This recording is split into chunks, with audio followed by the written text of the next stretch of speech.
You see, like this. You should be charging Apple, bro. You see, you got an iPhone here. Got to charge them. You're lucky I didn't come in here and just start bringing my tequila and this and that. And then the next year I'm doing free advertising. Why didn't you? I should have. That's the truth. You should have, no? As I was talking about advertising. You're going to have to come back, I know, actually. I'll come back. Okay. Ready to eat? Oh, lights. That thing was odd. So switch it off to me. It's on quiet. I can't hear it. Oh, I didn't know it. Yeah, put it on quiet. Sweet, sir. Happy to eat? Yes, sir. Thank you so much. Josh Weinberg. Yes, sir. I want to start off by saying shout out to your hat. It's really dope. Apparently, it's the highest selling item of clothing there at Soul Gallery. It's pretty dope. I don't know where you got it from, but you know. I wish it was. Josh, how are you? I'm good, man. Thank God. Blessed and busy. You're very young. Some may say so. And relatively successful. Correct. Trying to be successful. There's different views of success. What you may view success and what I may view success are different. That is true. Josh, I'm here for you, bro, more than anything. I'd like to hear your life story. I'd like to hear how you got into business. I'd like to hear what businesses you've been involved in, what business you're busy with now, what your ambitions are. And if you allow me, as you tell your story, I'll just be interrupting every now and then to maybe ask a question or get clarity, etc. So you can start the story wherever you want to start. Fantastic, man. You know, my mom met my dad when... They conceived me here. Jeez! Please go for it, bro. I'm honored to have you here. Firstly, bro, thank you so much for having me. I've been wanting to come on for a while and we finally got it together. Me and you have been up and down and both of us a bit ADD, so I'm very, very excited to be here. Thank you. And it's an honor and a privilege for me. But you got to guide me a little bit. Like, how far back do you want me to go? Like, genuinely, where should we start? My fascination with you is your business story. Okay. So maybe... Jeez. So the story I know starts at like 10. Okay. Jeez. Correct. Yes. You can start any time before that. For sure. And then work it up to 10. Maybe like, where's home? Yeah, sure. So what do your parents do? Yeah. Why would you at the age of 10 decide to start whatever you started doing? So born and raised Joburg boy, come from a traditional Jewish family and always different. Literally from a kid, I was a very different child. Some may have seen it as strange or socially shy or socially anxious, but from really like 3, 4, 5 years old, I was never doing arrangements. I was never playing on the playground like other kids. Like, I can think back to my earliest memories of a business mind was, it was 2010 World Cup. So that means I was 12 years ago. How old was I? You got to do the maths for me, bro. Jeez, that's 22 minus 12. You were 10. I was 10 years old. There you go. Yeah. Earliest memory. I was selling the soccer cards at school. The soccer cards for the World Cup 2010. That was like my first memory I can think of. And it kind of, went from there, all these different crazy things. I hated schoolwork. I hated being stuck in a box, sitting at a desk like this all day, being told what to do, not allowed to do this. It didn't make any sense to me, I really struggled having to fit into this mold that everyone else is. And everyone else was fine. All the other kids were good, but I just struggled in it. And I actually acted out, like I was always the naughty kid and the problematic kid in the classroom. But that was because I didn't make sense for me to sit there doing this work all day. So I've found that my real passion was hustling, but also, getting the reward of money, right? So I liked interesting things. I always had collections. I always had like a knife collection and rock collections, coin collections, always collected these very interesting things. But, I do come from a blessed background, but my father actually was quite strict with me. He didn't like to spoil me. I had what I needed, obviously, and more. But like these extra things that I liked, he was not willing to do. So I was like, okay, I want this. I'm going to get it. I never took the word no. So let me figure out a way how to do it. And like I said, first memory comes to mind is at school selling the World Cup 2010 soccer cards. Yeah. And then from there, bro, I sold loom bands, all the different crazes. I'd follow trends, right? So there was a trend of making your own bracelets at school. I brought in a whole bunch from Amazon, actually. I had a family friend who was flying overseas, brought back in their suitcase boxes of these loom bands for me, sold it at school. That was great. I made enough money to buy a quad bike. You see, I was into like Jeez. these. I was into these like wild things. I wanted a quad bike, you know. Sure. And that was very exciting. Then I had like a detergent business, you know. Like I figured out that in our area, it was all Jewish families, right? And they're all buying Handy Andy and Sunlight Liquid and whatnot. And I was like, you know what? I can just make these things at home.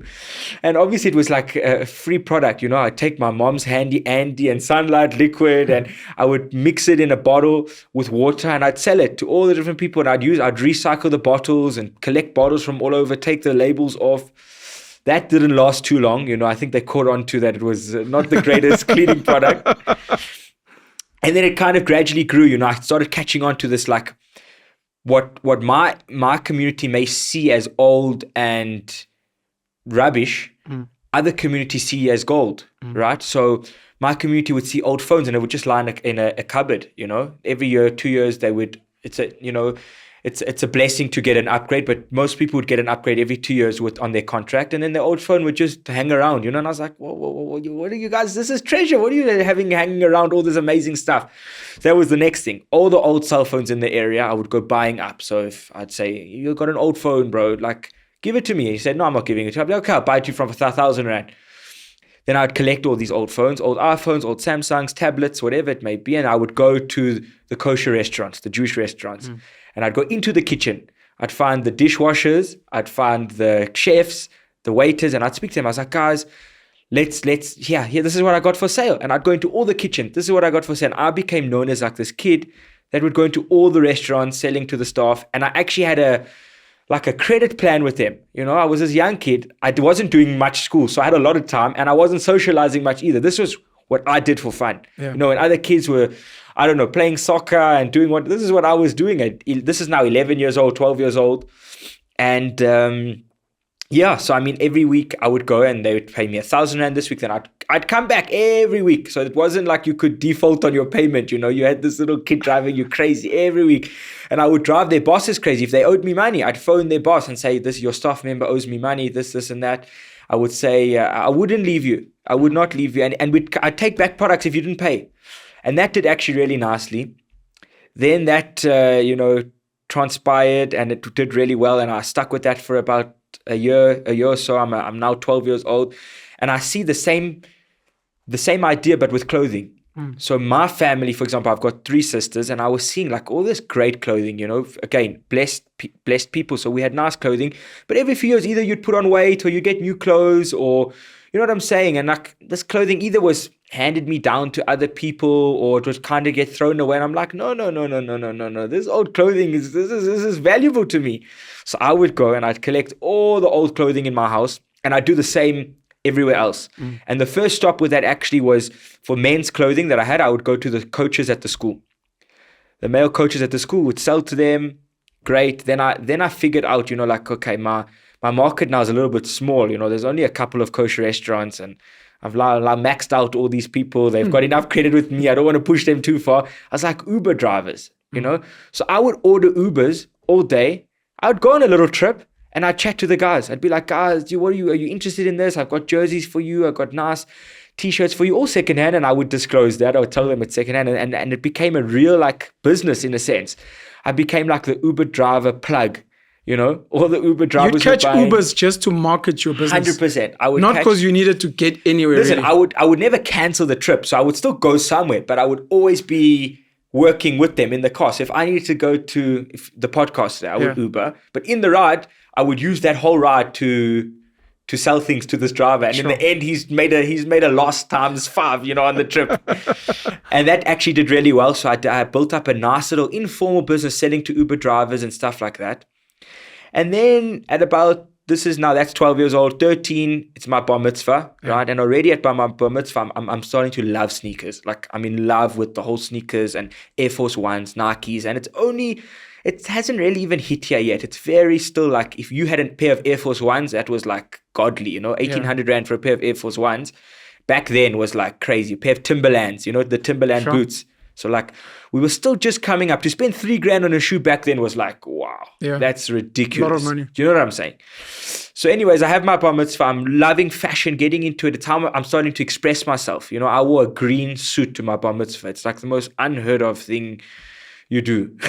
For people that don't know, what's a bar mitzvah? Bar mitzvah is a coming of age where a Jewish man becomes a man at 13 years old. A Jewish boy becomes a man. Sorry, a Jewish boy becomes a man. Yeah. Correct. You turn 13 and it's your rite of passage, if I'm saying that correctly. It's you become a man and you are responsible for yourself, technically, spiritually, from that day. I don't know what that means. Up Sorry. until 13, any bad deeds or things you may do or may not do is on your father, right? Okay. Your father is responsible for you. From the age of 13, you're on your own, right? What does that mean for a Jewish boy once they go to high school? God judges you based on your actions, is what we believe. You from can't blame 13 years anyone. old. You're not ignorant. No, You're a that's- man now. I'm a man. Obviously, in the world we live in, financially, our parents still support us. Yeah. But technically, from 13 years old, you are a man. Jeez. Okay. Yeah. Do you find, sorry, I know you want to carry on with your story. No, definitely. Do you Please find that a ask. lot of Jewish boys after their bar mitzvah start having the conversations around money? Definitely. Definitely. As horrible as it sounds, and I know there is a stereotype around Jews and money and stuff like that, which we can openly talk about. Sure. I'm not scared of controversy. Sure. Definitely. I mean, I know any Barmy boy, you can ask them, their biggest excitement for their bar mitzvah is their presents. And most of the presents will be a money gift, right? It'll be from a family friend or an uncle or a grandfather will give you money and you can either invest it or you can buy something that you really have wanted. And that I know for most bar mitzvah boys is the most exciting part. Sure. Yeah. So definitely starts ticking in your brain like money, gifts, material things like a man's responsibilities, etc. You know? Who trains you how to be a man? So it is a whole process. You don't necessarily get trained, right? But you called up to our Bible, which is called the Torah, the New Testament. We called up in front of our whole community and we have to read in Hebrew from the scrolls, right? And that takes months to prepare for. So that already is you're taking responsibility, you're having to prepare, you have to do your homework. You probably have to make a speech again. So that's like, you're having to come up and be a man. And I think it's a known thing that like at 13, a boy knows my bar mitzvah, your 13th year. It's like, that's what you think of the whole year, your bar mitzvah. So they, depending on your family's position, but either you'll have a little party or a big party. And everyone has on a Saturday, which is the Sabbath, you are called up to the Torah, like I mentioned to you, and it's a big deal. So it's a big celebration. Even if you don't have money, it's a big celebration. You've been called up to the Torah, and it's a big deal to read from what we believe in. You've trained for so long to be able to read from this scroll, and you do it, and it's a huge achievement. Jeez, that's dope. Sorry, you were speaking about sneakers and your bar mitzvah year. Yes, bar mitzvah year, I start really getting into fashion and sneakers, and I'm a very different kid. You know what I'm saying? I was chunky, like a chubby kid, and I had a lot of personality and was very naughty and like maybe a bit rude and cheeky, But I started expressing myself through fashion. Yeah. Right, so like I said to you, at my bar mitzvah, I wore a green suit, unheard of. Green suit with a velvet bow tie, and I had a flower. Everyone thought I was crazy, but I thought that was great, And then I had some bar mitzvah money, right, which I was very lucky enough to have. And I was like, what am I going to do with it? Every bar mitzvah boy gives it to their father. They put it into Nedbank and they get their 10% a year or whatever, a hedge fund, whatever. And it's great and it grows. And when you're 30 or when you go to university, you've got a little pot that you can tap into, Yeah. And I was like, nah, it's boring. I don't want to do that. And I was like, give me the money. I'm going to handle it. And everyone's like, no, you're not doing that. You're a young little kid. You're not handling your own money. And I was like, no, give it to me. I took it. And that's how the whole sneaker journey began. Seriously, it started off, I thought, okay, it's going to be easier than it was. And it wasn't. I saw this whole craze coming up where people would queue up at stores. They'd buy a pair of Jordan 1s, for example, and it would cost from Shesha or Shelf Life or Sports Scene, it would cost 2,000 Rand max, or at the time, probably 1,600 Rand. With inflation, the prices keep going up. 1,600 Rand for a pair of Jordan 1s. And I would see it be sold 7, 8, 9, 10, 11,000 Rand, 12,000 Rand. I was like, wow, this is amazing. I love sneakers. I love the whole culture around it. I love the people at the stores. I love how it's the story behind the product, and I can make money with it. This is a no-brainer, And I started like really studying how I can do that and how and actually learning about the shoe. So if you would sit with me and I would tell you, like, the shoe was made in 1985. It was designed by Tinker Hatfield. It was worn by Michael Jordan at this and game. And the reason it's called the Jordan 1 banned is because he got banned by the NBA because he wore colored shoes. It wasn't allowed to be worn color shoes, right? You had to wear white sneakers. And he was the first guy to cause trouble. He was a disruptor. And I really resonated with that disruptor culture, these designers and these collaborators with Nike and Jordan that were doing these wild things, and they had always been cheeky like me, you know? And so that's how it was born. I would wake up literally 3, 4, 5 in the morning, queue up, get my sneaker, sell it, then you make your nice profit on that shoe. And then eventually, I started learning the system. So I was like, okay, I'm one person, so it means I can only get one pair no matter how early I wake up. I was like, okay, we're bringing my nanny from my house, we're bringing the gardener, we're bringing the driver, we're bringing the nanny's daughter, we're bringing the nanny's husband.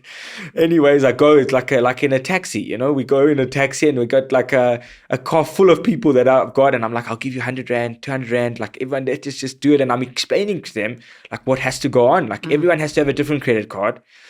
Everyone has to have understand which size to buy, which color to buy. Otherwise, they're going to walk into the store and buy some random shoe. And then anyways, that's how it was born. And it started growing and growing eventually, from my nanny and my driver and a few others that would queue up with me. I would have 100 guys queuing up with me. Everyone in the queue would be paid to queue for me. Jeez.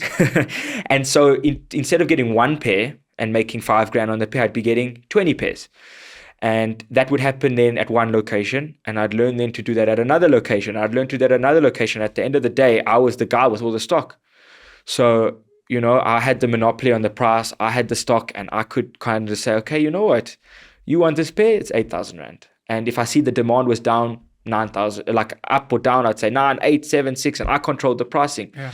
At a stage in all of this, as I even learned that certain arbitrage trading. I was young. This is 14 years old, man, and I figured out that prices for these shoes in Asia and America were higher because the demand was higher, obviously, much more, people. Yeah.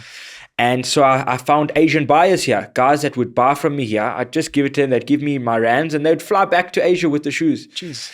And this grew and grew and grew and grew. And eventually I just, 10 pairs, 20 pairs, 30 pairs, 100 pairs, 200 pairs, 300 pairs. And I was loving it. You know what I'm saying? I think a big portion of the story is it was passion for me. I just loved the shoes. I'd had to control myself not to keep them because that's how much I loved them. Your parents have no issues with you from age 10, 11, selling soccer cards, jumping into restaurants and harassing people. Yeah. Your parents don't have an issue here. So I think to answer you on that, I definitely have amazing parents. I think it was very scary for them. Yeah. Even for them, I think who were very, open-minded and, gave me my freedom. They still were petrified. They've never, in the beginning, everyone thought I was a troubled child. Sure. You know what I'm saying? It wasn't oh, he's different and cool. Only I would say 4 or 5 years ago, it became a thing of oh, this kid's doing something great. Before it was, this guy's got issues, and they tried everything, therapies and OTs and this one, and they couldn't get to the bottom of it. Are you serious? What was wrong? So you've sat with professionals trying to fix you? Yes, no, 100%. And they couldn't figure out, I couldn't manage at school. I was acting out. I couldn't fit into the mold. I couldn't do anything that normal kids were doing. And it was just such a problem. And eventually, they were amazing parents, to give them credit. And they were you know what? We're going to do what he enjoys. And he enjoys selling sneakers, and we're going to follow his passions. And hopefully it gets somewhere good. So they trusted me at a stage, I want to ask a personal question. I don't know if you'll allow me. Definitely. Were you ever diagnosed with anything like an ADHD? Were you ever put on any meds? So definitely wasn't officially diagnosed, but I was definitely ADHD. Yeah. And they did try to put me on medication to calm me down and concentrate, but I would never take it. So they thought I was taking it, but I didn't actually take it. Okay. But they tried. Everyone really tried very hard to put me in the mold. To make you normal. Make me normal, and it didn't work, bro. Okay. But thank God, if I had different parents and they would have pushed and pushed and pushed and pushed, eventually I would have broken and they would have put me in the mold. You, yeah. So it's, as much as I'm special, they're very special because they didn't try to shove me into this box. Yeah. Do you know what I'm saying? Eventually they were no, okay, he's different, but he's great, and let's follow what his passions are. Are you comfortable talking money? I don't know if you remember the numbers, how much you were making, 10, 11, 12. I mean, I can tell you units. How much were you selling the cards for? Do you remember? Oh, that was, I remember, coins. Okay. Literally coins. Because it was at school. Literally, that was just me, pocket money. Exactly. But that was, my mom and dad were buying me the cards, and then I was selling it. So anything I could sell it for, I was happy, Okay. And then The Uber guys, or no, not the Uber guys, the restaurant guys with the phones, you say you were collecting 1,000 rand or Yeah, something. yeah. per I mean, I week. actually I was telling my girlfriend, I found on my phone an old note, right? I think it was 2015 or something. And it had this full, like, basic breakdown Yeah. of what I had sold to all these Uber drivers. It was like super dry jacket, Nike soccer shirt, iPad mini, 13 gigabytes, iPad Pro, like I had all the details. And that year I had done like 50,000 rand. Jeez. Yeah, and I As was a young. 13, 14-year-old. Yeah, 50, 60,000 rand in profit, and I was young. Jeez, okay. And then the sneakers, you say you won't give the amount. You'll just say per unit. Yeah, I can say per unit. You know, like I said, really, when it started off, I promise you it started off with one pair. And I was like, oh my word, I made 5,000 rand on a pair. This is crazy. And then it really grew quite quickly. And we can forward a little bit, you know, because the story gets long. But you were making a lot of money. I was doing nicely. Were thank you God. concentrating at school? Not at all. I dropped out of school. Actually, it actually got to a stage where I was like, my parents, I'm not doing this. Yeah. And they kind of supported me. We did speak to professionals, and we actually went to a brilliant child psychologist. His name's David Abramson. Yeah. And he was the first guy who ever really understood my brain. Yeah. And he said to them, guys, you can't make, if I can remember correctly, you can't make a fish climb a tree. Yeah. And that was like the changing point. And they were like, okay, so what do we do? They're like, you really, really want him to have a matric? This professional asked, and they were like, yes, like he has to have some kind of a matric. And they're like, okay, take him out of school, find an online something that he can do. Yeah. So I dropped out of school in about grade 10, Okay. and my parents were still insistent that I did something. So I found the online American matric. It's called the GED. Yeah. Right. And I did that, you know, I mean, I think I hustled that system too, bro. I did very little work, and I would do my tests and exams. I mean, I'll tell you a funny story, get the college in trouble for telling you the story. But one of my final exams for this online matric, right, I was in grade 11 or 12 because I was doing it a bit earlier, but I went to do it in Rosebank. This was the college. I had to do it at an official college, Yeah. this American matric. I did it there. And it was in the period where there was bad load shedding, right? And in the middle of my exam, I was like, I think 20, 30 minutes in, it's like a 2-hour exam, and there was load shedding. I convinced the moderator to pass me because there was load shedding. I didn't actually do the exam on my Jeez final Louise. exam. You want this story to be out there in the world? We can tell the story. I'm not going to tell the college because I don't want to get anyone into trouble, but I'm saying that's the type of character I was. I was always looking to hustle. Sure. Okay. We can fast forward. So we're going to fast forward. You asked Sneakers, me, you start pushing sneakers. Sure. Start pushing heavily, and we're going to fast forward now to COVID, right? Okay. I had already established myself, like I said, couple hundred pairs. I was moving here and there, and then COVID hit. Everyone thought the world had ended.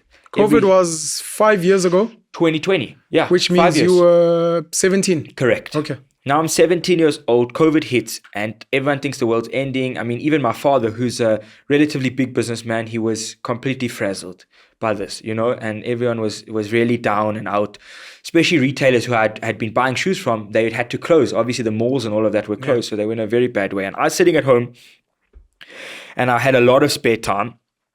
And I was thinking to myself, like, what can be done here? Like, I'm bored. Like, I got to do something. And I thought to myself, like, all this stock doesn't, like, the sneakers don't have COVID. Why can't why are they getting locked away, you know?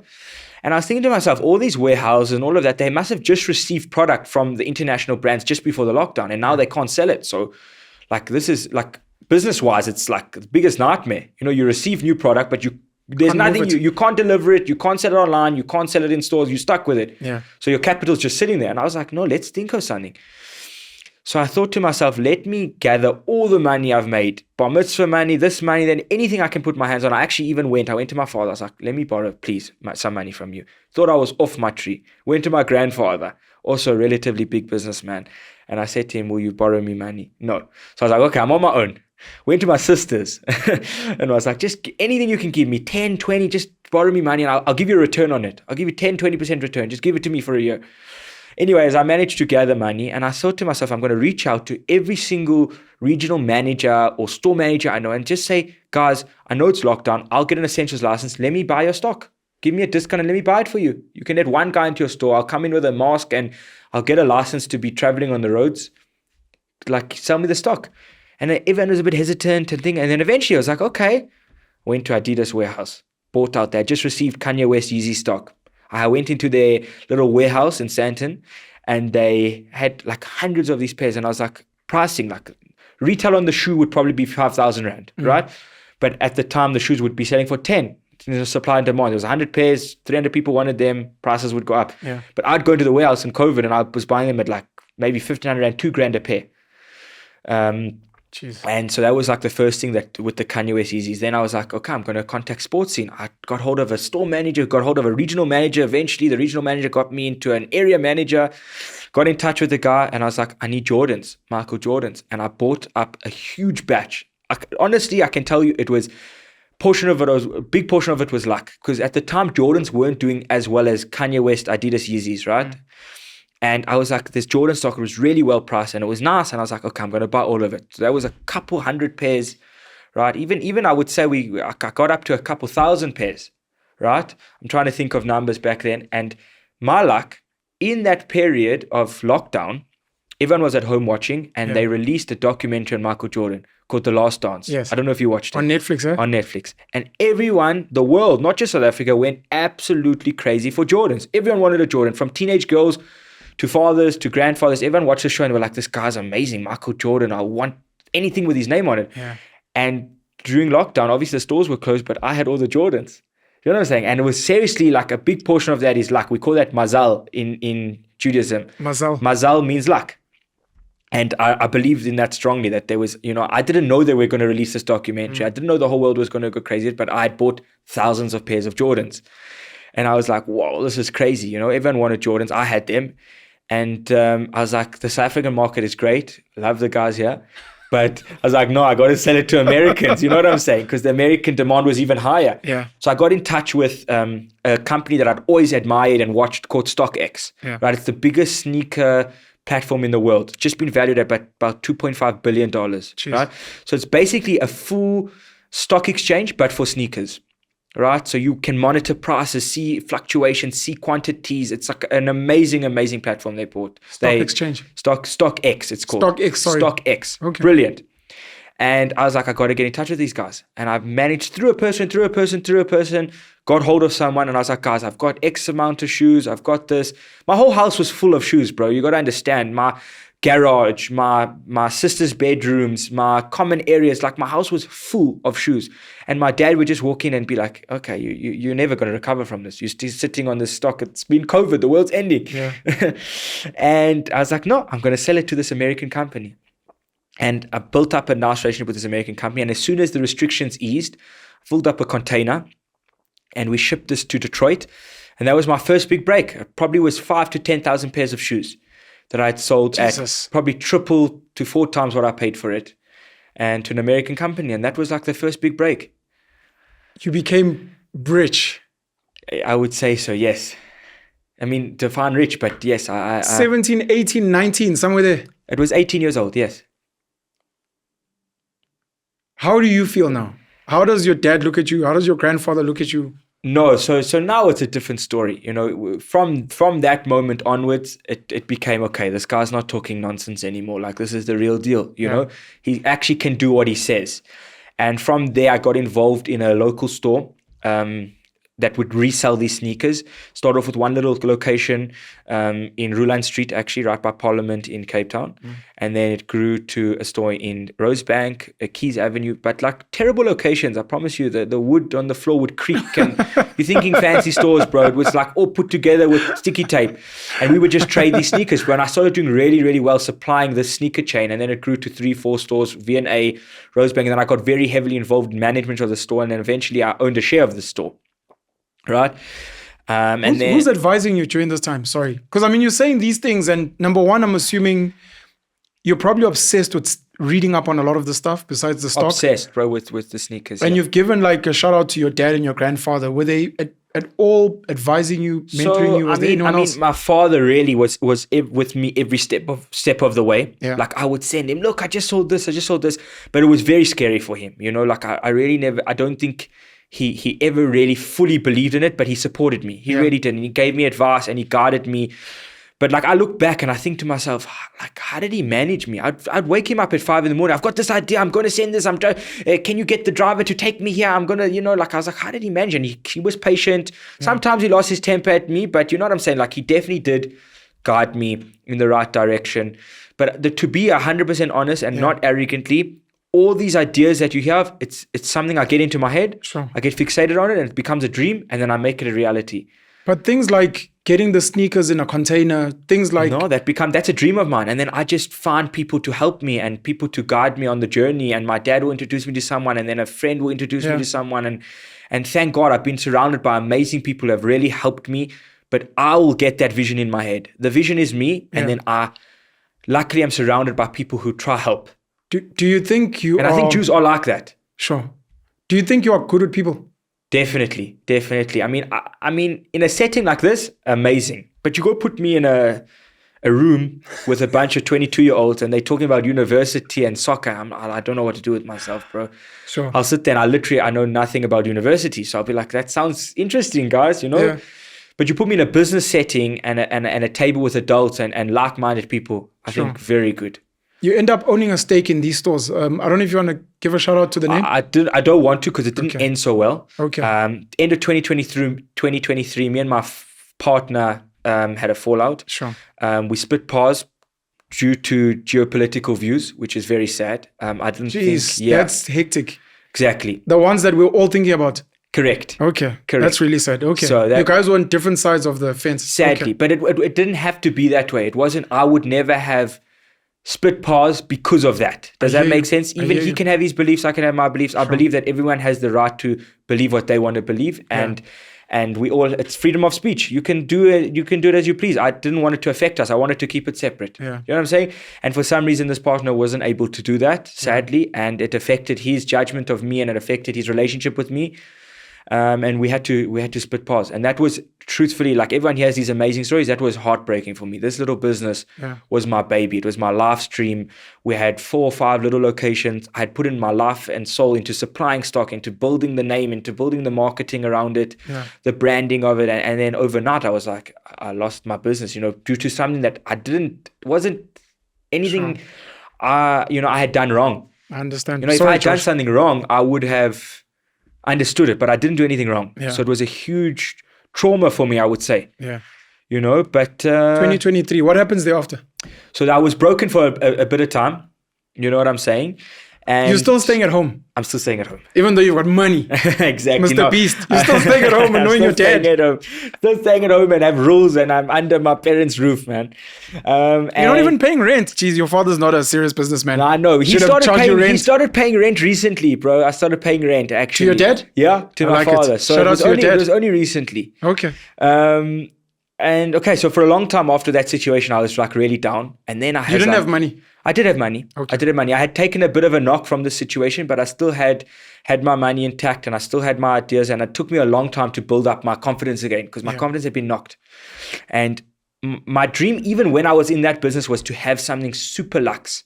Right? I was like, okay, we've done this retail in a very basic way. Like literally, bro, I swear some of the stores were the size of this room. Sure. Okay, and it was very, like I said to you. Well, this room is big. No, I'm kidding. Crickety floors, small like this. cheap fittings, Sure. like no designers, nothing. And I was like, my dream is I want a crazy store in Sandton City and the best malls in the world. Like that was my dream for the last 2-3 years before that incident.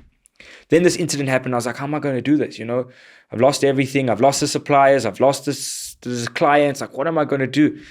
And then I restarted to rebuild, you know, from scratch. I went out and this new idea is a different level, bro. This new idea wasn't something I could fund myself or just hustle. It was beyond a hustle. It was spending 10-20 million rand on a store in Sandton City. 10-20 million? That was what I had in mind. Jeez, you know what I'm saying? I wanted to spend up to 20 million rand on a store in Sandton City. So this was way beyond the league. And everyone, again, now he had done what he'd done, great. But everyone thought I was mad. You're not going to do that. We're just coming out of like COVID. Sure. Go spend this on retail. Retail's down. Can't do that. Sandton City's not doing so well. This, and then I was like, no, this is my dream. And I started rebuilding. I was broken for a long time, like I said to you, after I lost that business. And I started going door to door, bro, because this was serious money now. Went door to door. And investors, banks, suppliers. I was like, guys, believe in me. Everyone thought I was crazy. But what does that look like? You wake up in the morning, you write a list of banks, you write a list of maybe people you may know, and 100%. You literally try to call, promise you, door organize to door. a meeting. Hi, I've got this idea. I want to open a store. 100%. Like every day. Like a crazy person. Like an absolutely crazy person, I would be persistent. So if I wanted to be on your podcast, I'd message you every day. when can I come? When does it work? Like, what about next week? Then you'll be like, no. I was like, okay, what about the next week? And until I'd get the meeting with you, Sure. I wouldn't give up. And like I always say that to young guys, like, really, I know like it may seem scary to get rejected and it may seem like you're annoying or crazy, but you got nothing to lose. I was like, just go for it. Like, okay, so they'll think I'm crazy. Cool. So what? Yeah, cool. But what if I win? Exactly. What if I win? Yeah. Exactly. And after about a year, it was a year and a half of trying to get this idea off the ground of this super luxury sneaker hybrid half fashion store in Sandton City. Eventually, someone like took into it. I'm going to mention the name. Amazing guy, John T. Brosen. His family actually own Nando's. Okay. And he was like, boy, I'm going to help you. I'm going to help you make this a reality. I love the idea. I think it's awesome. And I had plans and images, and like I had put together a whole, business plan, to be fair. And I was like, wow, okay, someone believes in it. I've met Robbie. Okay, so this is Robbie's back son. in 2012. Jonty's Robbie's son. Jonty's Robbie's son. So Dope. Amazing guys. Yeah. Truly, they've built up a business. They believe in investing in people. Correct. A lot. Correct. And Yeah. I knew when I was chatting with Jonty, I believed actually that he was going to invest in it. Like, they're going to want a share of this business. I couldn't understand. To my head, no chance. No one's going to just help you to help you. Yeah. These guys just helped me, bro. They introduced me to the right people. They got me the right investors. I got some family investment in, and we launched, bro. So my dream was I wanted the best of everything. So we got Tristan Duplessis, who's probably South Africa's best interior designer, to do the designs and renders for me. And then I was like, we're only opening in Sandton City. And I was like, I don't want a small store. I want 500 square meters. So I don't know if you know space, but that's huge. Everyone was like, are you out of your mind? I was like, no, that's what I want. Sandton City would not give it to me. They're like, it's just a risk on the mall. We can't give such a young tenant such a big space. It will affect the whole mall. Right? Yeah. And every day and every week I drove Sandton City crazy until they gave me the size I wanted. Cheers. And that's kind of the big story of opening Soul Gallery and the dream of Soul Gallery. And the dream of Soul Gallery is to have all disruptors from around the world together. I'm a disruptor, so I really, I want all the biggest fashion houses that aren't here already in Soul Gallery. But I also, a big dream of mine, and I'm working on it now with John T. Brosen and the Brosen family, is bringing local designers up with us. Yeah. So please God, we're going to go to the international stage, which we believe we're already on, right? I think Soul Gallery can rate with any store around the world, if not better. Yeah. Right? And we want to bring local designers up with us. Local guys who have been manufacturing clothes here, local designs, and we're doing it, and it's been successful. I mean, we brought up last year 2 designers with us. Michael Matthews, don't know if you've heard of it, and a local wallet manufacturer called Vera did really well. This year we're doing Tsepo Jeans. I don't know if you're aware of them. We're doing Chief of Angels. So we're really excited to, as much as we have the French designers and these huge luxury houses like Hermes, Goyard, Bottega, Prada, Valentino, Jacquemus. Bro, we've got like seriously the best designers in the world in our store. Yeah. But I want to have, like, the whole dream is to have a Louis Vuitton card holder next to a Vera card holder, and local next to the international, and we merge it together. And that's the whole thing of a soul. We're all different. Me and you come from completely different backgrounds. Everyone in this room, completely different religions, different beliefs, different races, completely different mindsets, but we've all got a soul. So everyone in this room has a soul, and that's the dream of soul, that everyone comes in and we're the same. Do you know what I'm saying? So you might be black, white, colored, Indian, Muslim, Jewish, Hindu, but you come into my store and we're equal. Yeah. We're there to enjoy fashion. We're there to love fashion, to love creativity, to see design, to see people express themselves through the beauty of art. That was the dream, and we launched it, and thank God it's been an amazing journey. I mean, we've had every celebrity you can think of shop with us. Black Coffee, Casper Noves, Kabza De Small, DJ Maforiza. I mean, the list can go on. We've had rugby players and boxers, and I mean, the best of South Africa has to offer has shopped with us and shop with us, and it's been amazing. An amazing, exciting experience. And the dream now is to open in Cape Town, V&A Waterfront. I'm fighting them. The exact same process is back again, that dream, hunting them down the right location, big location. And that's what I'm busy now. We've also launched our own clothing line, which was a huge dream of mine from a young boy, to have my my brand on clothing, and we've done an amazing job, like you can see. I mean, this is just a basic uniform, Yeah. but we've got some awesome clothing. And that's it, bro. We'd love you to come visit. I mean, I know you've heard a bit about it and hearing me talk a lot about it, but you got to come see it in person. I mean, the store screams soul. That's the whole thing. You walk in there and it's got a smell and it's got a feeling and an energy and the music and everything's different and marble and wood. And I've got a tree in the middle of the store. I've got a massive tree and it screams soul. Everything about the store screams soul. And that's the dream. Thank you so much, Josh. You know, we never... So I'm not speaking to some old man. You know, Josh, remember when you were 22, you were... Yeah, we talk about the I'm past. speaking to a young guy now, and you know, you never know what's going on through the mind of a disruptor and an innovator. Like, For sure. to meet Mark Zuckerberg in the dorm room and ask him, what the hell are you doing? Yeah, It's like, well, I don't know. What do you think is going to be your future? Without interrogating and without maybe sharing too much, outside of the V&A waterfront, where do you see yourself going? You seem to be very patriotic. You seem to love South Africa a lot, but I do love South Africa. are we going to lose you to New York, to Italy? Is that where you're going? So, I mean, through this whole dream, I forgot to mention a huge piece of the puzzle was when, and it's going to tie back to where my dream is. Okay, so it's all ties together. Don't worry.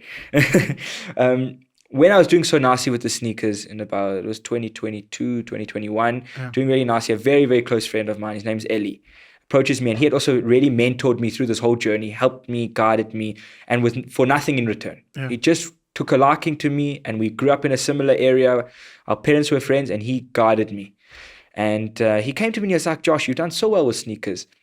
There's a shortage of Don Julio tequila. I love tequila. Can't you just bring in some tequila for me? Like, just bring it in. Let's see how it goes. Like, people love tequila. And I was like, bro, I sell shoes. I'm not even legal in America. I'm not legal really here. And you want me to bring in alcohol? I'm going to become a bootlegger. Like, are you crazy? Anyways, I left him that day and I was like, okay, maybe he's onto something. And I started thinking that whole night, like most nights I don't sleep up till 3, 4, 5 in the morning, researching, reading, doing work. Mind is constantly Yeah, working. it's exhausting, but that's so. And that night I went home and I was ticking, like, well, how am I going to do this? This is a great idea, actually. Like, this is awesome. And it's even more exciting than choose nightclubs, entertainment industry, festivals. Like, I'll become the alcohol guy. And I was like, okay, let's do it. And that night I found someone in Mexico on the internet who could the next day answered my email and could maybe introduce me to a distillery in Mexico who could supply me a little bit of stock. Anyways, person got in touch with the distillery, all from the internet. This was my family and no one has any ties to Mexico. Yeah. So I promise you, like, no matter what, I went in with zero connections in this industry, zero. Yeah. This was all internet and researching, and I got in touch with them and I was like, just give me a batch of Don Julio tequila, 1942, the beautiful bottle. I don't know if you've seen it. Brought in 20 bottles. Of that 20 bottles, 10 had broken in shipping. Jeez. So I was like, oh God, no, the shoes don't break, you know? Yeah. So anyways, the 10 bottles came here and I sat on it for a week or two. And then I went to sit at Norman Goodfellas. I went into the Ilovo store and I was like, guys, surely you've had customers ask, and they're like, yes. People are begging for the stock. We'll take your 10 bottles for sure. I was like, oh, wow, okay, yeah. Take the 10 bottles, that'll be amazing. And then I was like, okay, that seemed quite easy. Yeah. I just got to figure out a way to ship it better, so it doesn't break. Phone the distillery, please give me 20 bottles this time. They're like, we've got a big demand here, Anyways, that continued again and again and again and again. 100 bottles, 200 bottles, 300 bottles. And then December came and I was like, okay, this is the season. Let me go balls to the wall. Went to my dad. I was like, please, again, I don't have the funds to pull this off. Like, I've done nasty, but this is another level. I want to buy like 4,000 or 5,000 bottles of 1942 tequila, fill up a half a container. Anyways, he did borrow me the money, luckily, and I brought in this batch of Don Julio tequila, and I supplied I promise you, every distributor and club for I think it was 2022 December. Johnny's Liquor, Ultra Liquor, Macro, Spa, every nightclub you can think of. Montana, Taboo, Cabo nightclub, Saint Marble. Everyone was buying because there was no supplier. And I became the guy to sell tequila.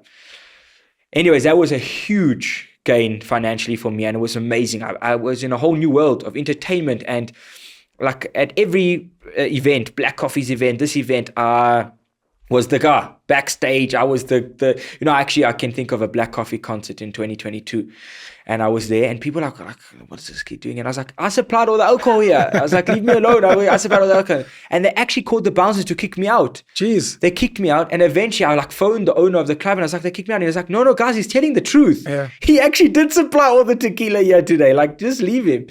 They thought I was like some crazy little kid talking nonsense, Anyways, long story short, that was an amazing experience, an amazing opportunity. But Don Julio saw the opportunity and they upped their production and they came into the country directly. They cut me out, right?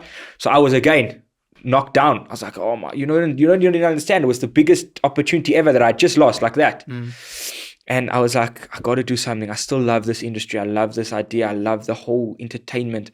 So Eli, my friend, introduced me to his friend and he was like, guys, do a tequila brand together. And I was like, sounds hard, but I'm keen. Let's do it. And again, started driving everyone crazy. Let's do it. We found a tequila brand that was just coming up in Mexico called Tequila Ocho. We signed an exclusivity with them for the continent of Africa. This becomes the lesson from Don Julio. This is the lesson. Next time, sign a contract for exclusivity. Exactly. This was the lesson. There was a lot of lessons, I was like, we're signing exclusivity for the continent. But nobody knew this brand. I mean, no one even knew it in Mexico. No one knew it in America. And we took a chance. And this common friend, Ilan, he backed me as well. He was like, okay, let's do it, boy. And we did it. And it was super hard. You know what I'm saying? Luckily, while we were doing it, this tequila actually got voted the best tequila in the world on Forbes. You can search right now on Esquire and Forbes. You said Mazal. Mazal, exactly. There you go. Luck. It got voted the best tequila in the world on Forbes. So this tequila now shot the lights out in America. Everywhere it is in America. So we're like, we got to do this here.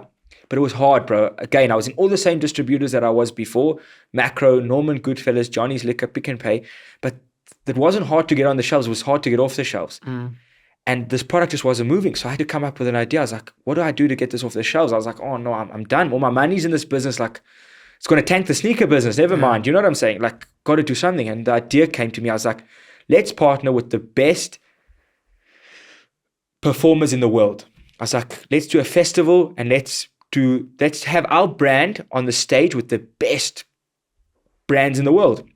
And so that we embarked on this journey and everyone thought I was off my tree. But my dream was to bring Khan music here. So we partnered with two entertainment businesses in Cape Town called We Are Music and Anything Goes. And I was like, I'm going to be the sponsor and we're going to make this happen. Tequila Ocho is going to be like, boy, like Tequila Ocho can't do this. Like, this is just another level.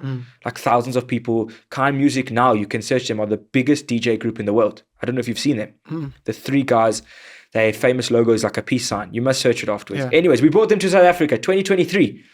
We bring them to South Africa and Tequila Ocho is everywhere. Logos, stage lighting, cameras, tents. And that's where we were, Tequila Ocho today kind of took off from that. We've done many other festivals since then. We've sponsored a lot of events, a lot of nights in clubs, and we're pushing really hard, We've just designed a new bottle, which is really exciting. It hasn't been an easy journey, doing our own brand and building our own brand locally. It's been very tough. People are very cutthroat in the alcohol industry here, especially knowing I'm so young. So it hasn't been easy. As easy as it may sound, I promise you, it's been very tough. But today, thank God, Tequila Ocho is an established brand. We're in most distributors around the country, and we're building a really good, nice business. And we hope for you to try it, bro. So we serve Tequila Ocho at Soul Gallery in Sandton City, right across from Standard Bank. You'll find us, and that's what I spend my time on, bro, all day. And you say, what is the dream? I'm going to tie back to your question. Yeah. The dream is that I still love South Africa and I love South Africans. I think as South Africans, we underestimate ourselves. I mean, a big role model of mine is Black Coffee, to see what he's done, right? And he was a guy who grew up here in a local community, didn't have the best background, and look what he's become. We don't even understand as South Africans how huge he is internationally. Yeah. That guy is another level, right? And what he's done is what I want to do too. He's an inspiration to me. I want to be South African, never forget my roots. I don't want to leave this country, but I want my brand to be international. I want Soul Gallery to be in every city in the world. Tokyo, Japan, Paris, London, New York. I want us to be international, but we're still born and raised South African. And I want to have that South African flavor because what else makes me special? If I was just a guy born in New York, I'd be like everyone else, Another crazy ADHD, cool businessman, on Wall Street. But no, I have South African flavor in me. You know, we are boiling pot of different cultures and communities and religions, and I've soaked that all up growing up. You know, I'm not the typical Jewish guy who's stuck to my little community. I used to love and go out and hear in different cultures and what do you do in your religion, and Zulu and Tswana and Xhosa and Pedi, and like I would love to pick up on swear words in the different languages, you know. And like I think that really has been a reason to my success, is because that South African flavor in me. You know, there's such character, but that's all due to South Africa. And I love South Africa, and I hope we all have a future here, because I think it's the best country in the world. Best country in the world. I really believe that. We have our challenges, don't get me wrong. We have huge challenges, and I think we have the worst people in the world running this country. You know, I'll say that and it might get me into trouble. But I believe as a country as a whole, and the people that are good South Africans, the 80% of this country who are good South Africans, we're the best country in the world with the best people in the world. Yeah. I would be exposed to you at the ABSA Jewish Achievers Awards, which I thought were absolutely brilliant. And shout out to Howie, because he got me in. Hearing your story, man, and seeing you on stage was electric for me. And I immediately thought, these are the stories we need to hear. Like for the Jewish community, for white kids, but for every other race and of kids, to say, guys, there's kids out here who are shooting the lights out, and it's possible. And we shouldn't wait till you make it overseas for like, who's this? Apparently he's South African. Did those awards do anything for you? No, did they open doors for you? Definitely. After that evening that you watched me on stage, I mean, it was ridiculous what happened after that. Everywhere I went, and anywhere I went, everyone was asking me, talking to me. Like overnight, just everyone knew me. I was like, and everyone knew my story. I didn't have to be a salesman anymore. I'd just sit down with you here and everyone would be like, tell us, you know. Before I was always selling. This is what I do. This is how I do it. I promise you it works. It's the best idea ever. After that evening, it definitely it changed my life in a way, you know. Really. Did guys offer you money? Certain opportunities, channels? Definitely. People, just anyone wanted, like any door opened. No door was closed. It was no such thing as phoning up any big CEO, even if they weren't Jewish, and having the door closed. And that, I have to thank Howie for that too. You know, I wasn't necessarily keen on this idea. I was worried about being in the spotlight and worried about getting that award in terms of, like, what will it do to my business? Will there be a backlash? Will there be, you know, I was worried, but it really was an unbelievable experience and honor and privilege. One of my favorite South African business people was on that stage that night. And almost everywhere I go, especially when I meet extremely wealthy Jewish people in this country, when you mention that name, bro, the guy sounds like he's some type of god. I don't know if you have any opinion on him. If you do, I'd like you to share. If you don't, I'd like you to tell me maybe your 3 favorite South African business people, whether Jewish or not. But Nati Kush is a serious hammer. Like you speak to Brian Joffe and he's like, Nati's something else, which tells me that he's unique, not just here, but globally. Globally, people look at him like a serious guy. I think he's from Poch. Correct. Was a Swatini at some point. 100%. No, I mean, he is the most incredible human being. And I think it's not a South African stage, on an international stage, that guy is a multi-dollar billionaire. My favorite story of him, you know, I don't know him so well personally. I've heard amazing things about him, but at 50 years old, he lost everything. He lost his entire net worth. He lost all his businesses. And at 50 years old, he rebuilt. And I look at him and I'm like, everyone sees this guy's worth, I think, like public knowledge, $10 billion. And everyone's like, oh, you know, he's this billionaire, but he lost everything at 50 years old. Imagine at 50 years old, restarting. I'm complaining about restarting I was 20. I was heartbroken. This guy was 50. Lost every cent, rebuilt, and made double. And like, that's just a huge, you know, inspiration. And to answer your next question, you said 3 favorite Jewish businessmen or South African businessmen? It's really up to you. So, I mean, Your dad doesn't count, sorry. Okay, he doesn't count. He's an amazing man. So he's definitely up there, but I'm not going to mention him. Sure. Johan Rupert, definitely a huge inspiration. As a human being, I don't know about him. So that's why I'm going to go and comment on businessmen that I know personally. And he's in luxury, which is what you're in. Huge, like his brands, Cartier, Van Cleef, he's in the most amazing luxury brands that I could never even dream of, you know. So what he's built is just, it's unheard of. And to come from South African, as an Afrikaans guy, to build what he's built, we can't even even dream. I don't think people understand. People understand that his dad built a business. I don't even think they know that story. No one can But I understand. think they think somehow maybe he snapped his fingers Guys, and had Richmond. The guy literally built an international luxury luxury powerhouse. group that is number 2 in the world, if not number two 1. in the world. So I mean, I'm so impressed that you knew that because most people don't. Most people, when I say Cartier's owned by a South African guy who lives in, he loves the Karoo. Yeah. He's got a beautiful home in the Karoo, and everyone's like, nah, it's not Cartier. Are you Can't crazy? be. Yeah. Can't be. Cartier's the biggest luxury jewelry brand in the world, and this guy owns it. Van Cleef, the most artistic heritage jewelry brand in the world. Panerai, Mont Blanc. I mean, this guy owns everything but Louis Vuitton. I mean, it's just unbelievable what he's built. It really is, and he's really stuck to his roots. If you speak to him, he loves South Africa Too much. And I was at a meal a few months ago, and a guy was very close to him, and I said to him, like, what is your favorite line from Johan? And he said his favorite line is that, he said, no matter how much money he wants to sit on his stoep and drink a doppie with his kids and grandkids. Hey. That's what this guy wants. Worth $30 billion. I don't know what he's worth, but that's what he wants. Sure. You know, be with his kids, have a Clippies and Coke, Yeah. and sit on his stoop, you know? And that's The guy is a very patriotic South African and a Correct. very proud Afrikaner. correct. I think at know some it's point controversial. he pulled some ads in some international magazines or some international magazine because they said something nasty about the Afrikaans language. He was like, nah. Well, I mean, he was just in Trump's office, you know? He was just Sure. in Donald Trump's office trying to fix things up for us that side. I mean, I don't know how well that went, but I mean, can you imagine the level of that human being that he was in the office of Donald Trump? Before you continue, I want to make a note.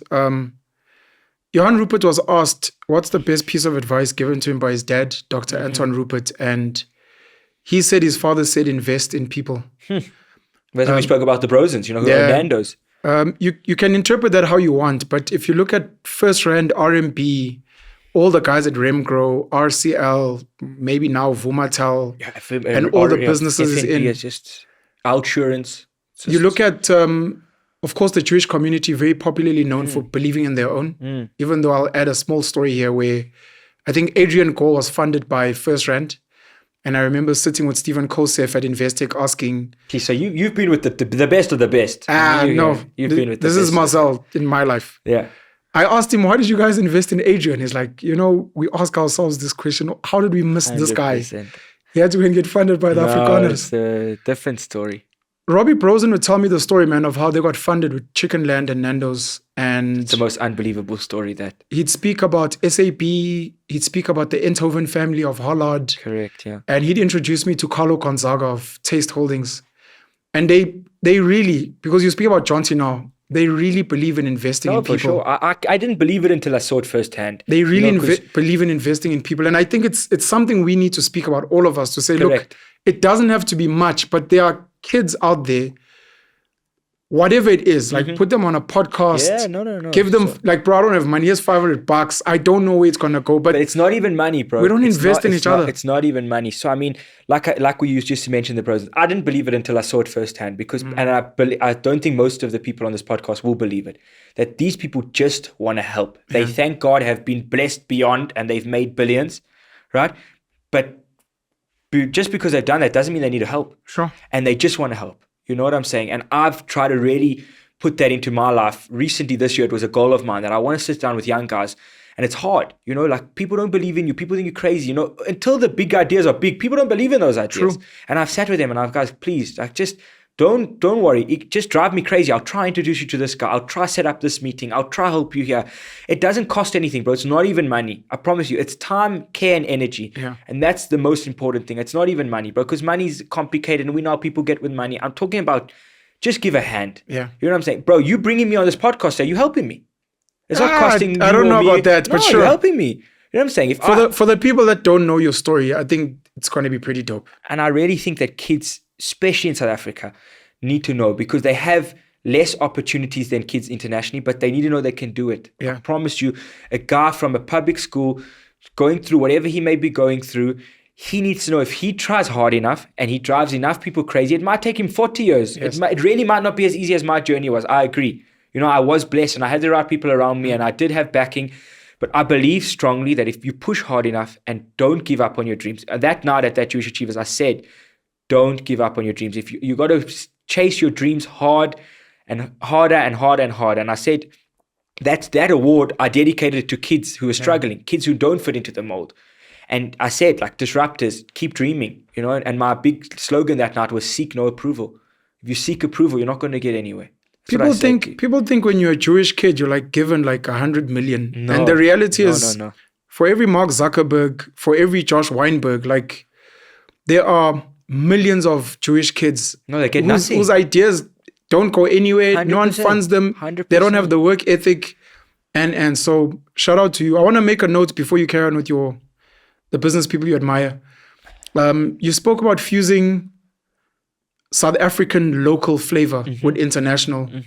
And going back to the Nando's story, Yeah, I mean, that's the perfect story. they are arguably number one or number two biggest collector of South African local art from local artists. And they have their artworks. I'm so impressed in with all your the knowledge Nando's. of all this history. Look at this, bro. I'm a loser like you. We both like you. little geeks at night researching things, bro. They put up South African artworks. I mean, they're in over 100 countries, bro. And that's a crazy opportunity for anyone.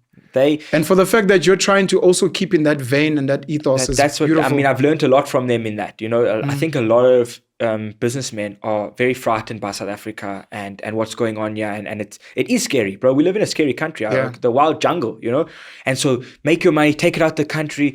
Let's invest in America and London, and let's just overseas. And no, these guys have shown me. Yes, they've invested overseas. Don't get me wrong. I mean, Nando's in the UK, I think, has 1,000 restaurants. Jeez. In the UK. I think the UK business is bigger than the South African business. Jeez.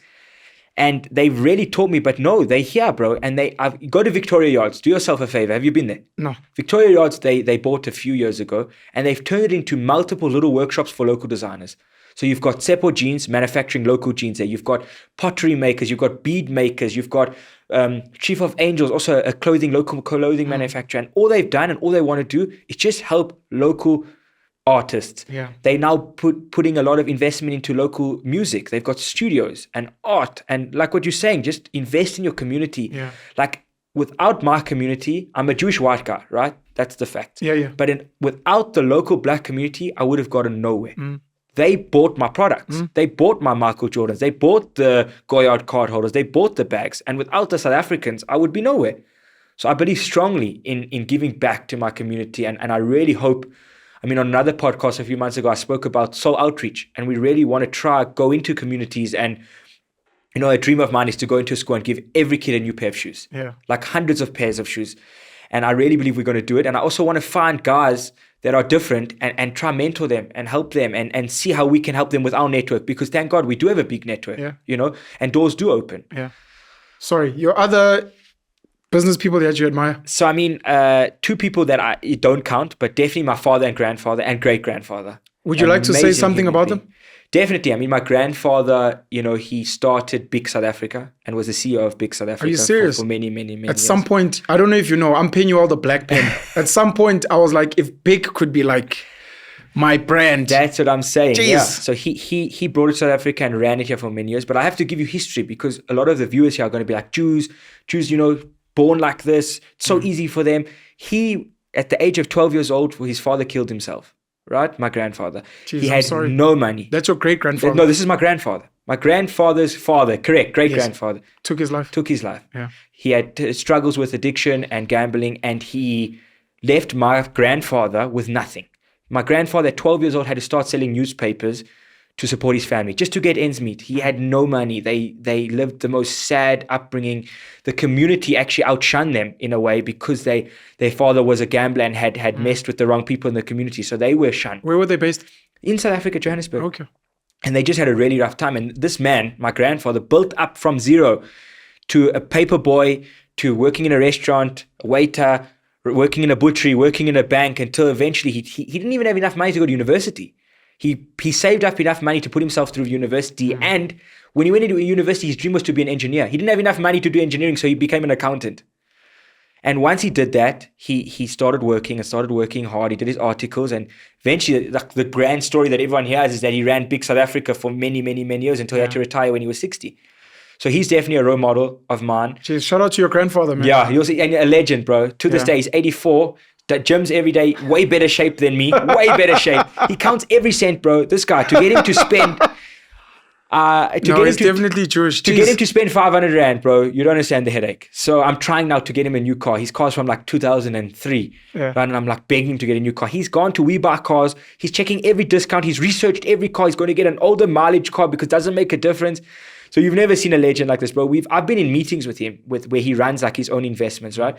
And there'll be accountants at the table and there'll be actuaries at the table, and they'll have their computers and spreadsheets, and he'll be like, no, you're off by like 200 rand. And they'll be like, no. And they'll check. And he was spot on. With his little book like you Sure. and his pencil, his numbers are all right. Come on, boy. Crazy story. Come on, boy. Then my father, an unbelievable man, just really taught me, like humility. He's a big businessman and humble. He's got time for people. He always taught me, biggest lesson in my life was with great blessings come great responsibility.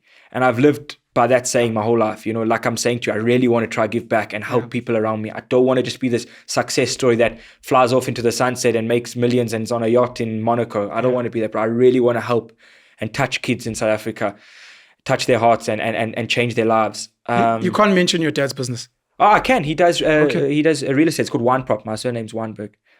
Oh, snap. Okay. So we do industrial property and rural retail in all the townships and low cost housing in town and multiple other. You don't get involved? Not for me, bro. It's not exciting enough. I mean, the But you retail, must push the family business, bro. the retail in the township is exciting. Yeah. But I want to make it on my own as well, bro. That's I like hear a you. dream of mine. I want my own thing. I want to do my own thing. I will be involved and I love it and I think it's great, but I want to be involved. Does your dad want you to get involved? Or are your sisters involved?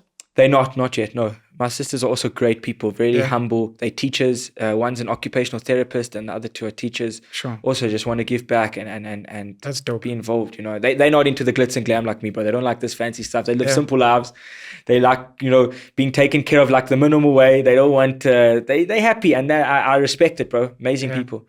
Your dad doesn't want you to get into the business. So listen, I think definitely in the long run, it is going to be my destiny. Okay. But I need to make it a bit more exciting, bro. I hear you. It's- And you're it's- still young. Yeah, You it's also want to exciting. earn your own keep. Correct. I want to Sure. own my own stripes, as people say, Yeah. and I'm doing that. To go back to your question, those two didn't count. I still got three. Nothing wrong. Bro, You've so got those two more. You've those got two two are more. role models. I've got three more. Okay, 'Cause three more is those fine. two are role models, but they don't count. The three that really have impacted me and I look up to and I know on a personal level. So it's Adrian Gore, Discovery. founder and CEO of Discovery, an unbelievable man, a family man, someone who's kept a good marriage and has kept values. You can sit with him and you can see what a humble, good human being he is. That's a big thing for me. Yeah. There's billionaires all over the world, right? But if Yeah. you're not a good human being, to me, it's pointless. Sure. So the three people I'm going to mention to you are people that give back, that are good, humble, amazing human beings. So one is Adrian Gore, Thank you to Discovery for closing the potholes in my neighborhood. Thank you. Pothole Patrol. Yeah. Exactly. I'm saying even at that, what Discovery does behind the scenes for the country is unbelievable. I mean, I know with their crime fighting initiatives and like just amazing stuff. Then we got Robbie Brosen, who very recently I've actually got to spend time with him and his son and seen what their business is, because no one has any idea what Nando's is. This is a monster of a business selling Portuguese chicken with South African flavor. Yeah. I mean, it's just, you've obviously done your research, so you understand the level that Nando's is on. But what these guys have done with art and their different businesses with the Antovans and what they've done locally in South Africa, just unbelievable. And again, you sit with him, humble, good human being who's invested in people and built people up and brought people up with him with asking for nothing in return. Then the next person, which you probably may not know of, is Saul Goldstein. He owns and founded Fat IT. They're based in Melrose Arch, but this is, I think they've got 700 offices Jeez. around the world. These guys are another level. And again, for what he does for the South African community, no one could ever even keep track of it, what this guy does. People phone him up all day and all night. Please, I need help. My wife's sick. This, and he just gives. I've never seen anyone just give like that.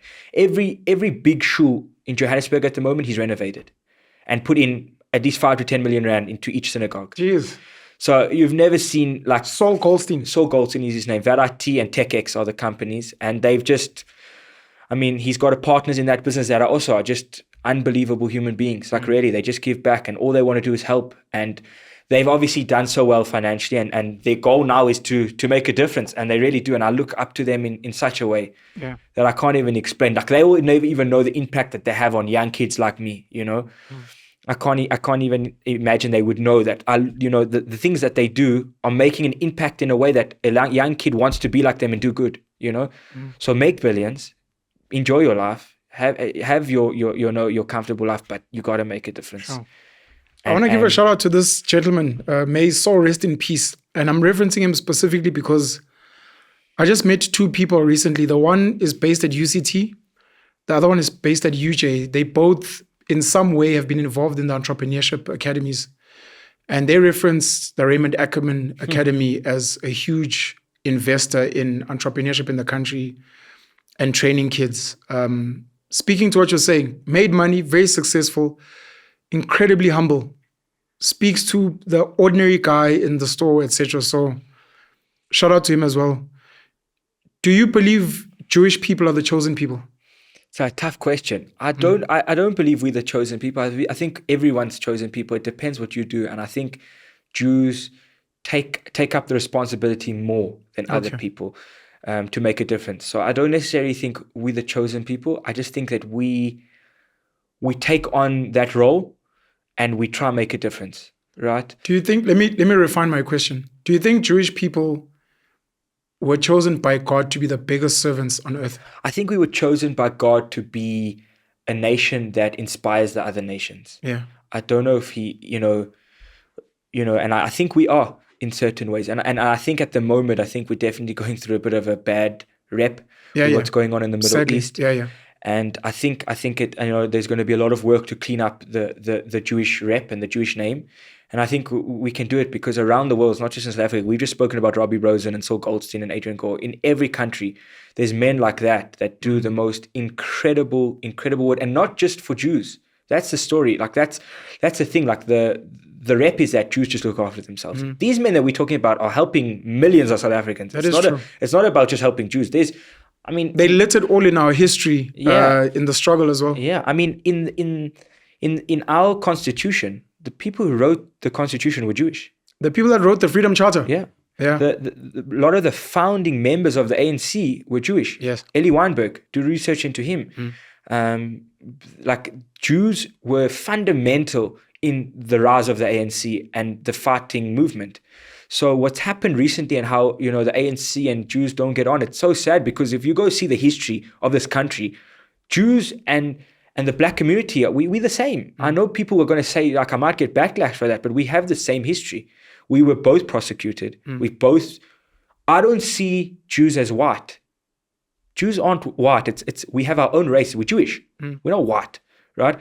And we've seen racism and we've been persecuted just like the black community has. And the Jewish entrepreneurs became the first to operate in the townships. If you look at 100%. history, 100%.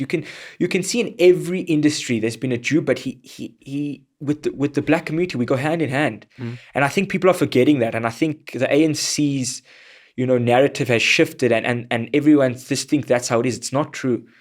Black people and Jews love each other. I think you speak to the Jews in this community, there's not many left. I think we've got 30 to 40,000 people left that are Jewish in this country. And you speak to them, they think the South African people are amazing people. You go speak to the majority of black people and they'll say, Jews are good people. Jews are the chosen people, maybe like you're saying. Jews are so smart. Jews are good in business.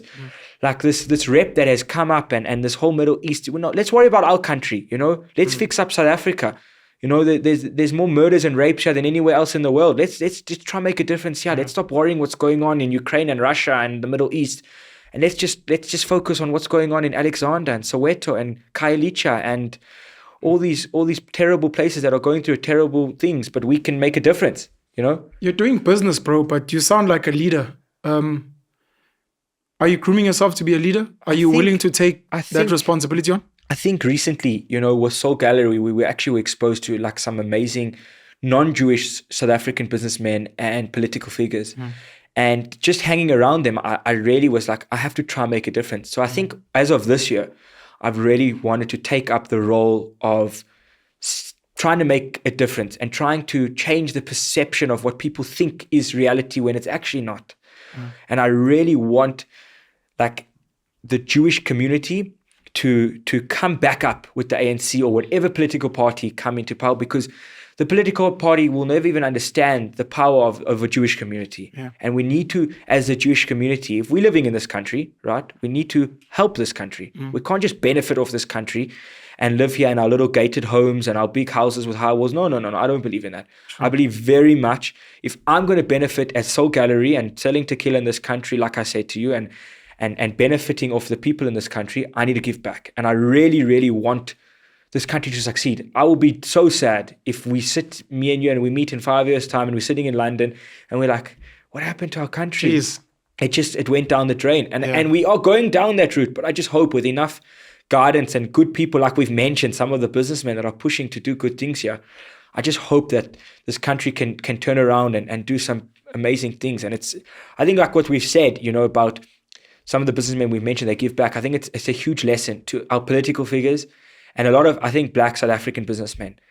I feel that message isn't big enough, that you need to give back. It's feed myself. And I think with our political leaders, that's all it is. Feed myself. Okay, feed yourself. I respect that. You know what I'm saying? Like I told you, I don't want you to live a bad life. Have your Range Rovers and your fancy cars, but give back, bro. Yeah. Your community is struggling and your community is suffering and they need you. You've got access to billions and power. Do good with your power. Yeah. Don't just go shopping in Sandton City at Soul Gallery. My last two questions. Sorry, man. I told you I might give you a headache. No, I'm happy with this headache. This is a good headache. My last two questions. The first one is, we've just been speaking about Jewish men. I'd like you to share your views on Jewish women and specifically Jewish mothers. Sure. Wow. Well, thank you for bringing that up. So my girlfriend and my mom won't be angry at me because I didn't mention any woman in this talk. So thank you. You just saved me big brownie points. Sure. I think every single man we spoke about and every man we can look at, the real powerhouse behind them is the Jewish woman. So that we believe in Judaism that the woman runs the home. I think it might be different in the Black culture, but in our culture, the men are there to support and look after, but the women are the boss. The woman, a verse from our scroll is, all blessings comes from your wife. So you won't be good in financially if the wife brings all the blessing. When you get married, what everyone has told me is that, okay, you're successful now, Josh. As soon as you get married, your success will be even bigger. Your wife, if you've got a good, amazing wife who holds good values and builds a good home, that brings you all your success in your life. Your woman, your wife and your woman are everything in Judaism. And I don't think they get mentioned enough. I mean, like my mother on that evening at the Jewish Achievers Award, I made a huge mention to her because all my craziness comes from her. My fashion sense comes from her. My brains, honestly, my smarter than usual brain, I would call it, comes from my mother. She's a very smart woman. And I give her huge credit for everything. With the journey with Soul Gallery, my mom was involved in every single paint sample, in every single curtain, in every single carpet swab.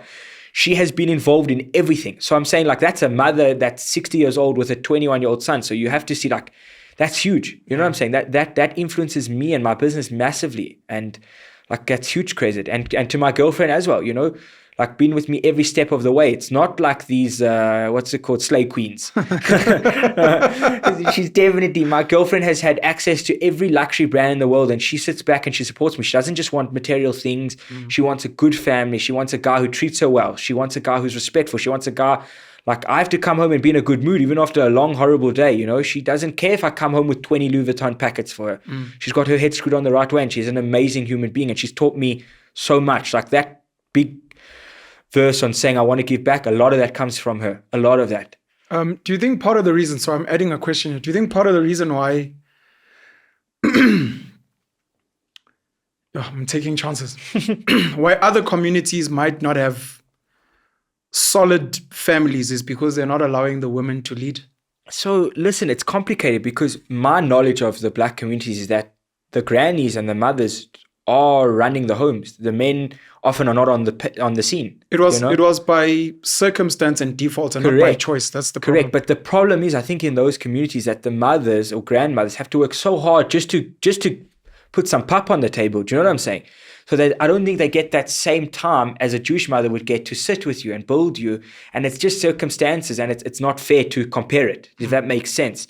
because I think the mothers in Alexander or Soweto are just as amazing as my mother, if not more, because they've had to, work 10 times harder than my mother just to put a meal on the table, Do you think the men in other communities, black, colored, other white groups, do you think maybe they're failing to submit to the women and let them lead and take the blessings? Definitely. I think it's not just races or communities in South Africa. I think our whole world has become this like woman, it's always been like that, but women are not, they're valued for their looks and what they wear. And it's become this like, you valued as a man if your woman's good looking, and it hasn't become anything about morals or values. Like the whole influencer world on TikTok and Facebook and YouTube, it's all about these good looking girls who wear very little clothes, and you know nothing about them other than they look good and they got maybe good fashion sense, and the world goes crazy for what they look like, but they could be the most revolting human beings. So the whole world isn't focusing on morals. And the substance of women. Yeah, they're not the power of women. Currently, the whole world is focusing on the power of women's looks and how that controls markets and how it controls men. But they're not like the behind the scenes of the morals of the woman and the emotions of the woman control men, not just looks, And I think that's where the world has failed, not just South Africa. Sure. I think America even worse than us. It's all about like looks and commercial and what she looks like and how she looks and how she dresses and how good her body is and what other men think of her. And it's not, is she a good person? Is she guiding Josh to do the right things? Is she, she's got this billionaire boyfriend in Dubai, but is she making sure he's doing good things, or is he just wasting it away? Yeah. My last question, Josh. For the person watching you, excited by your story, outside of supporting Soul Gallery, outside of supporting the Tequila Journey, how else can they contribute to your story? People love a winner story like Michael Jordan. But an underdog. It's an underdog who wins. The underdog, definitely. I like top dogs as well, to be honest. No, same, bro. I don't want you to be an underdog forever. No, I agree with you. But I'm just asking, people want to be part of your journey. How would you like people to get involved? So I think, you're saying out of soul and out of tequila, it's pretty tricky. Just being kind, and nice comments, giving love to your podcast. You brought me on here, bro. So I think, being part of my journey is giving love to this and sharing it and getting as many views as possible, as many likes, as many good comments, because we don't know what's going to happen in the comments. And I think that's how they can be part of it out of soul. But I think soul really, I really believe, like I said in this podcast, that it's for everyone. Obviously I have the top dogs and the billionaires and the big artists like Black Coffee, but the dream is that any kid can save up their few hundred rands or whatever, come into Soul Gallery, buy a pair of socks, bro. And it's got soul. And I promise you that sock has my heart and soul in it. I've designed that sock, and the inside of the sock has our logo and our catch name, and it comes in a box. And I promise you, every product in that store, I give it my all. We've got socks for, 140 rand, bro. Come through and buy a pair of socks. Come through and buy a sneaker cleaner. We'll give you a pin. Even come, how I love these brands internationally. There's a brand called Kith. Yeah. I used to go into the store just to get a packet. Not buy anything, I just wanted a packet just to hang in my room. And I was part of that person's journey. I've watched that brand grow from one little store in New York to 2, 3, 4, 5, Paris, Tokyo, wherever. And I was part of that journey because I was just a kid who was such a fan of this brand, and I had a packet, So every day in my room, I looked up and that big beautiful packet is up there. Come through the store, I'll give you a packet. And on my packet, it's a beautiful packet, right? It's made of cardboard and it's purple. Our signature color is purple because we're different. It says it's not just fashion, it's soul. That's what I believe. It's not just selling t-shirts and all this materialistic things. I really believe in soul. Do you know what I'm saying? And we have to have a soul. Otherwise, what is the point? Any closing remarks? Geez, bro, I think I've exhausted your mic here, Never. These mics don't get exhausted. We can go for 5 hours. I think that really, I want anyone watching this podcast to share it to any kid that may be struggling, white, colored, Indian, black, whatever the race is, whatever the religion is. I'm coming on this podcast. I'm wearing a yarmulke. I'm very proudly Jewish. I'm an Orthodox Jew, but I'm coming to you and I'm trying to speak to you with soul. We've all got a soul. We can all connect. We can have different beliefs. We can have different political beliefs. We don't have to agree with what's going on in different countries, but let's be here in this country and let's help one another. And I really want kids to be inspired by this and inspired by me. I don't want to say it in an arrogant way, but I hope they see that it can be done. If I can do it, I promise you anyone can. And I believe in that strongly. It might be harder and it might take longer, but if I did it, anyone can do it. So anyone watching this podcast needs to know, if they work hard enough, they dream big enough, they can do it. Josh Weinberg, thank you so much for joining us. Thank Looking you, forward brother. to It's been an seeing honor. how you make the souls connect. I'm as excited as you. Cheers. Gee whiz.